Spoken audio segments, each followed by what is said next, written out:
আসসালামু আলাইকুম। তো সত্য ঘটনা, এই যে কোরবানি ঈদটা গেল তার আগের রাত আমার শরীরটা একটু নাপাক ছিল। আমি অতটা খেয়াল করিনি। আয়তুল কুরসি 3 বার আর হায়দুর এক মন্ত্র 3 বার পাঠ করে শরীরে ফুঁক দিছিলাম। তো দেওয়ার পর রাত 1টার দিকে ঘুমাইছিলাম। রাত 3টার সময়কার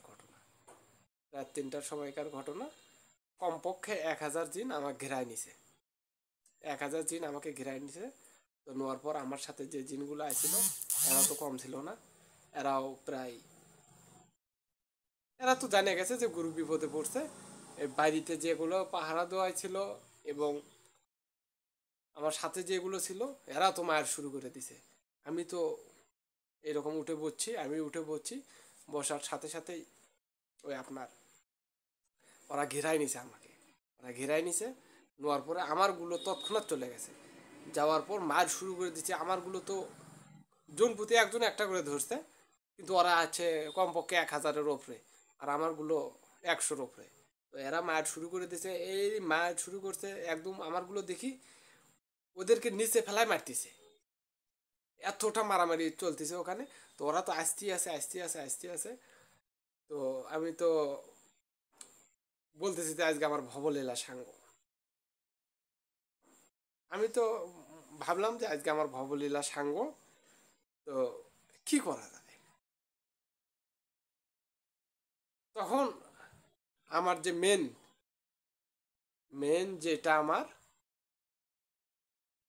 ওর কথা আর বলবো না, থাক। ও কোথায় যেন ছিল আমি মনে মনে জব করা শুরু করে দিলাম। জব করা মাত্রই আসে আমার কাছে বসলো। বসার পর আমার ডান হাতটা এরকম ভাবে ধরলো। ভয় করিস কে, আমি আছি না, এরকম ভাবে বললো। আসা আসতে দেরি। আমার যে আগে যেগুলো গেছে মারামারি করছে ওরা শুদ্ধ দৌড়, যে বাপ চলে আসছে। আমাকে বল ভয় করিস কে, আমি আছি না। তো বহুবার জিনেরা আমাকে আক্রমণ করছে, কিন্তু আমার ক্ষয়ক্ষতি তেমন একটা করতে পারেনি। তো এর আগেও মারার চেষ্টা করছে, মারতে পারেনি। এর আগে আইছিল, যাক আর বললাম না। তো আরেকটা ঘটনা আপনাদেরকে আমি বলি। বগুড়াতে গেছিলাম দাওয়াত খাইতে একটা বাড়িতে। তো ওখানে একটা মেয়েকে আমার পছন্দ হয়েছিল। তো স্রেফ আমার সময় লাগছিল 5 মিনিট ওকে কবজা করতে, আমার নিজের কন্ট্রোলে নিয়ে আসতে। নজরবন্দি করছিলাম, 5 মিনিট সময় লাগছিল। তো মন্ত্র আপনাদেরকে দিয়ে দিছি, হয়তো একটা দিছি আরেকটা দিইনি। এই মন্ত্রটা হলো, চোখে চোখে দর্শন, চার চোখে নিরঞ্জন, মন মধ্যে নিরঞ্জন, আমাকে ছেড়ে ফললি যদি অন্যদিকে চাইছ তো হয় না আল্লাহ নবী মা ফাতেমার মাথা খাস। তো নারা কালাম বিদ্যা শয়তান বিদ্যা, এটা নজরবন্দি, এটা আমি প্রয়োগ করছিলাম। আপনাদেরকে ভিডিও দিয়ে দিছি, যারা আমার প্রত্যেকটা ভিডিও দেখে তারা জানে। আমি দিয়ে দিছি, এই ভিডিওটা দিয়ে দিছি। তো মাথা খাস, এটা আমি দিয়েছিলাম। এই মন্ত্রটা প্রয়োগ করছিলাম, করে এইরকম দৃষ্টি করে ফুঁক দিছিলাম, এরকম ফুঁক দিছিলাম। ও কবজা করছি আমি। কবজা করার পর যখন দেখি সিরিয়াস অবস্থা হয়ে গেছে, তখন পানগুলো কাটাই দিছি। দেওয়ার পরে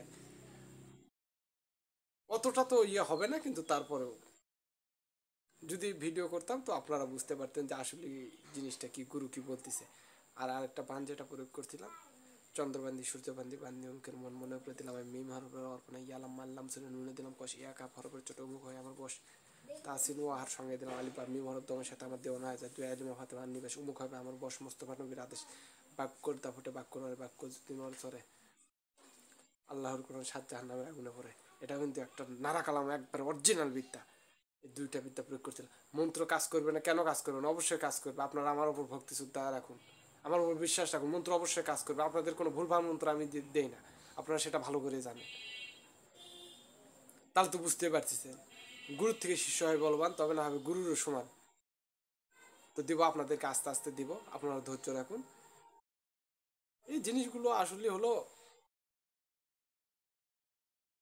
খুব খারাপ জিনিস, এই নারা কালামগুলো এক কুশকিতে হলো খুবই খারাপ জিনিস।